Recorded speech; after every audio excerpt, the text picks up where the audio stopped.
I still remember the afternoon. I walked through my front door and found Patricia Belmont, our ever self-important HOA president, crouched in the middle of my living room with a tote bag stuffed full of my own belongings. She was muttering about proper color coordination while rummaging through my bookshelf like she was reorganizing a showroom instead of burglarizing a home. What she didn't know, what she couldn't have known, was that 3 hidden cameras were capturing every bizarre second. 2 hours later, I watched from behind my front window as police officers escorted her across my lawn in handcuffs, her perfectly pressed blazer creased and rumpled from the metal restraints. But I'm getting ahead of myself. Let me back up and explain how the most controlling woman in Maple Grove Estates finally met the one person she couldn't intimidate. When I bought my place on Sycamore Lane 3 years ago, I truly believed I'd found the ideal neighborhood. Tree-lined streets, tidy lawns, and neighbors who actually waved instead of staring at their shoes. The HOA rules were nothing unusual: basic limits on lawn height, acceptable paint colors, and those seasonal decoration deadlines that every homeowners association seems obsessed with. I'm a naturally detail-oriented guy, so sticking to the guidelines was easy. My grass stayed trimmed to exactly 2.5 inches. My mailbox matched the approved shade called forest green. I even made sure to remove every holiday light by January 2nd, as specifically listed in Section 12.4 of the Homeowner's Handbook. For months, everything was smooth. Then everything changed.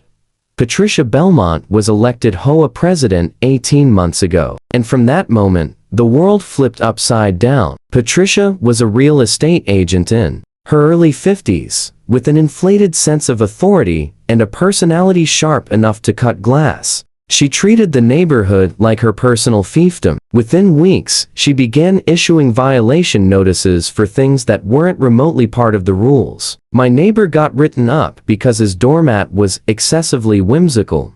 Another family received a citation for owning overly cheerful garden gnomes. Patricia would march up and down the streets twice a day, clipboard tucked under her arm like a weapon, hunting for imaginary infractions. My first real taste of her dictatorship came on a chilly Tuesday morning in March. I was outside sipping coffee on my porch when Patricia stormed up my driveway, her heels clacking against the pavement with drill sergeant intensity. "Mr. Davidson," she announced, using a tone usually reserved for war crimes, "we need to talk about your window treatments." I glanced over at my windows, confused. I had plain white blinds, nothing flashy at all. "They're creating an asymmetrical appearance from the street," she continued, gesturing dramatically with her clipboard. "The slats on your living room blinds are angled differently from the ones in your bedroom."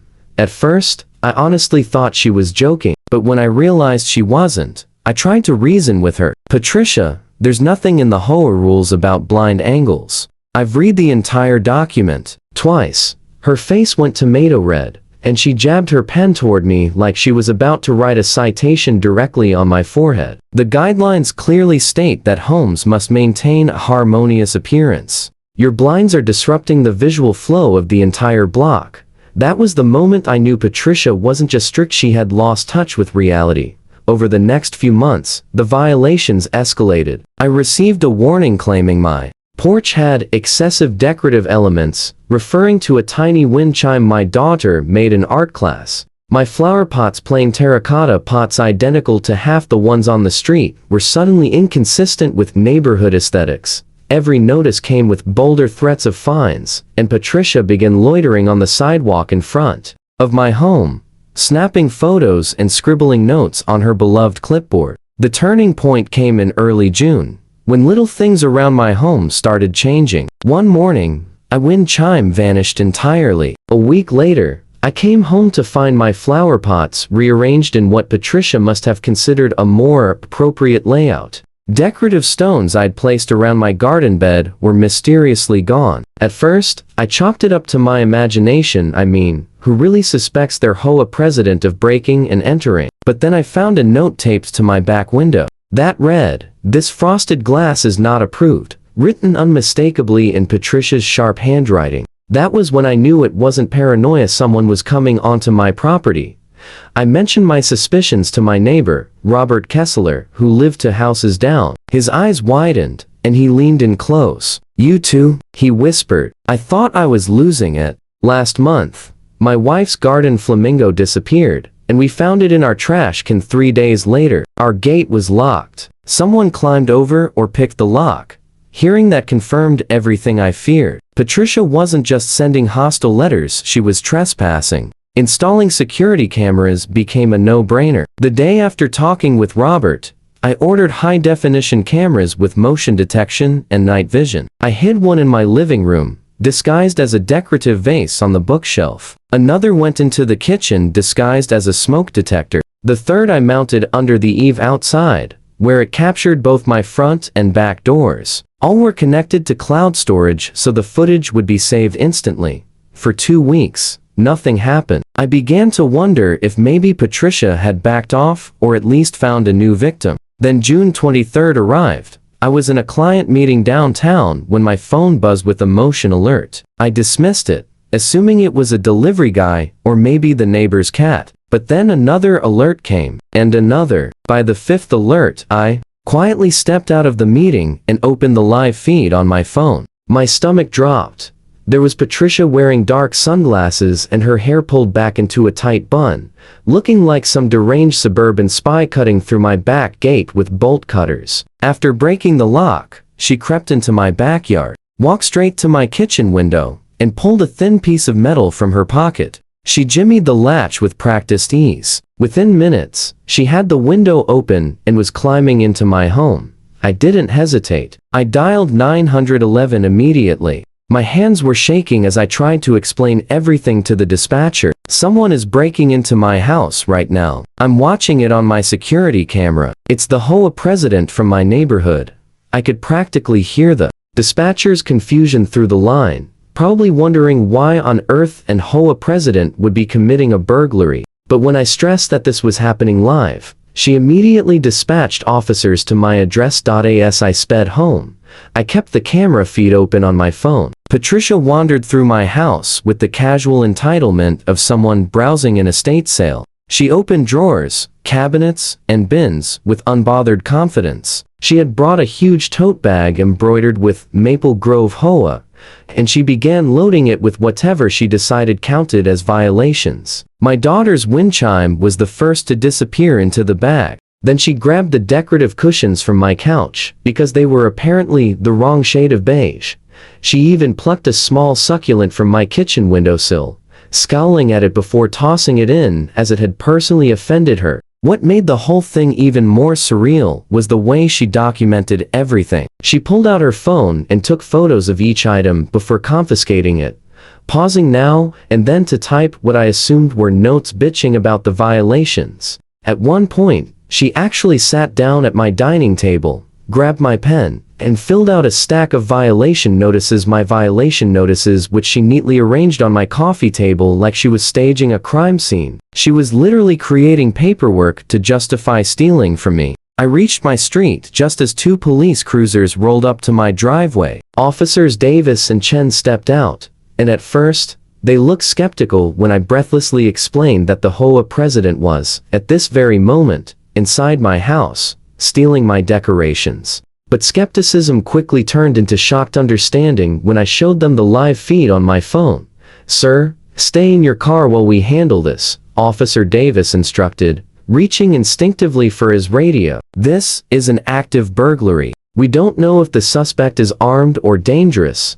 I stayed put and watched from inside my car as both officers approached my front porch. Meanwhile, on my phone screen, Patricia was still inside, scrutinizing my bookshelf with a look of pure condescension. The officers knocked loudly, announcing themselves. The look on Patricia's face when she heard police was something I'll treasure forever. She froze mid-reach, possibly grabbing a photo album, her eyes going wide as she just realized she wasn't in a dream. For a split second, I thought she might try to hide, but then that familiar arrogance took over. She straightened her blazer, snatched up her tote bag full of stolen items, and marched to the front door with the phony poise of someone about to host a charity brunch. "Officers, I can explain," she said, slipping into her most authoritative tone as she opened the door. "I'm the HOA president, and I have full authority to inspect properties for violations. Mr. Davidson has been blatantly disregarding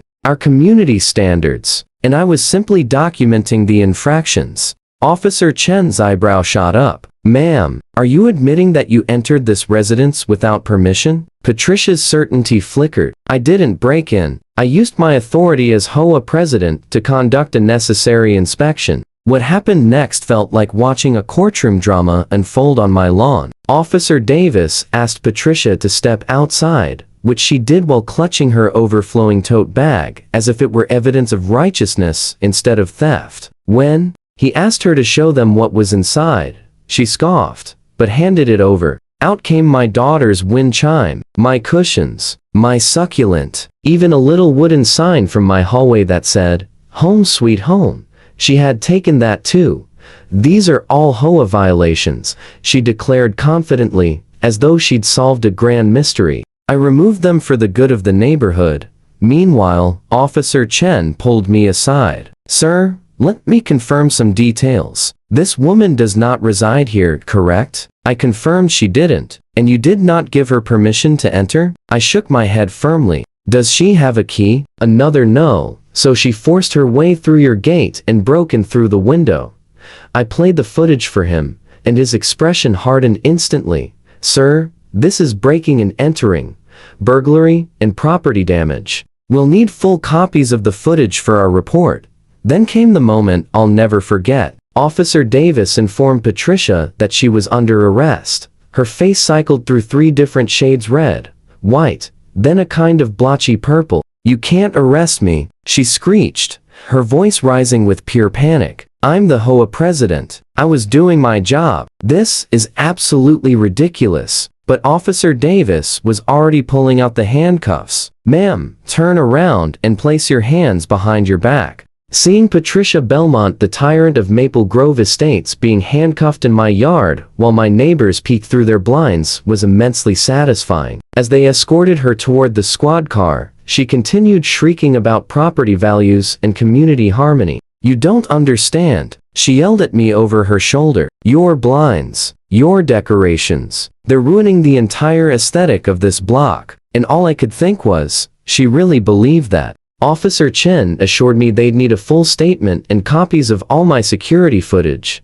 which I provided without hesitation. By then, several neighbors had wandered outside, standing in stunned silence as their once untouchable HOA president was driven away in the back of a police cruiser. The news spread through Maple Grove Estates faster than gossip at a barbecue. Within hours, my phone was buzzing. Non-stop neighbors calling to share their own Patricia horror stories. Robert Kessler admitted he'd installed cameras after the Garden Flamingo incident and even had footage of Patricia sneaking into his backyard. The Johnsons on Oak Street revealed that she'd walked into their garage and rearranged their tools because they weren't stored symmetrically.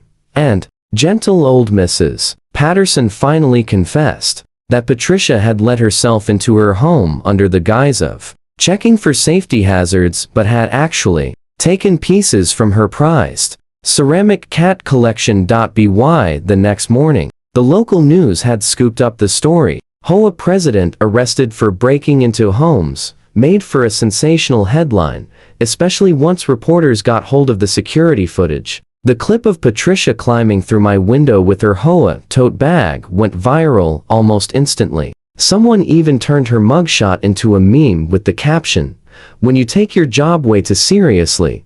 The media attention emboldened even more victims to come forward, creating a tidal wave of evidence against her. The emergency HOA meeting 3 days later was so packed that people were standing shoulder to shoulder. The remaining board members, faces red with embarrassment, struggled to maintain order as furious homeowners demanded answers. How long had Patricia been entering homes? Had the board known? Who gave her the authority to rewrite rules that didn't exist? The meeting descended into chaos when someone suggested reviewing the HOA's financial records, and the bombshell dropped. Patricia had been using association funds to buy bolt cutters, lockpicking tools, and other equipment for her illegal inspections. Patricia's arraignment was set for the following Monday. She arrived wearing the same blazer she'd worn during the break-in, accompanied by an attorney who looked like he charged by the minute. The charges were extensive: 15 counts of breaking and entering, 15 counts of burglary, 1 count of property destruction from my gate, and misappropriation of HOA funds. Prosecutor Janet Hong, a no-nonsense, razor-sharp woman, presented the security footage and testimony from a parade of homeowners. Patricia's lawyer tried to argue she believed she had implied consent due to her role as HOA president, but Judge Morrison shut that down immediately. "Miss Belmont," the judge said, his voice stern and unwavering, "being HOA president does not give you the right to enter people's homes. It does not give you the right to remove their property, and it certainly does not entitle you to use association funds for criminal acts." Patricia tried to speak, but her attorney quickly placed a hand on her arm to silence her. "The evidence against you," the judge continued, "is overwhelming. You admitted to entering homes. You were recorded on camera, and you left behind violation notices documenting your own crimes. Your actions represent a disturbing pattern of abuse." Though the trial date was set for September, Patricia's life unraveled almost immediately. The State Real Estate Commission suspended her license pending the outcome of the criminal case. Her brokerage fired her within hours, unwilling to be associated with the realtor who broke into clients' houses. The HOA board held another emergency vote, removed her from her position, and began reviewing every violation she'd issued. Most were tossed out as nonsense, and several homeowners started preparing civil lawsuits for harassment and emotional distress. As September drew near, Patricia's attorney reached out about a plea deal. The evidence was so damning that going to trial would almost certainly mean maximum sentences on every charge. Prosecutor Hong offered a deal: plead guilty to 5 counts of breaking and 1 count of misappropriation of funds, serve 18 months in minimum security prison, pay full restitution to all victims, and complete 300 hours of community service. Patricia initially refused, still convinced she'd been doing her duty, but her lawyer eventually convinced her that facing 15 burglary charges could land her in prison for decades. The day Patricia Belmont stood before Judge Morrison to enter her guilty plea, the courtroom was filled with Maple Grove residents. Patricia looked smaller than I'd ever seen her, shoulders hunched, eyes glued to the floor. Her usual authoritarian posture gone. As part of the plea, she had to articulate her crimes aloud. "I entered homes without permission," she murmured, barely above a whisper. "I took property that wasn't mine. I used HOA funds for personal purposes." Each admission seemed to physically drain her, as though confessing was somehow more painful than the punishment itself. Judge Morrison accepted the plea, but delivered a final, sharp reprimand. "Miss Belmont, you violated the most fundamental trust of a community. Neighbors should feel safe in their homes, safe from strangers, and especially safe from those in positions of authority. You abused your power in a way that damaged this neighborhood profoundly." The sentence of 18 months incarceration, $30,000 in restitution, and 300 hours of community service reflects the seriousness of your crimes. As he read the sentence, Patricia's face crumpled. The reality of losing her freedom for a year and a half hit her with brutal clarity. She slowly turned toward the gallery filled with her former neighbors, perhaps hoping for a sympathetic face, but found only stern expressions and tightly crossed arms. When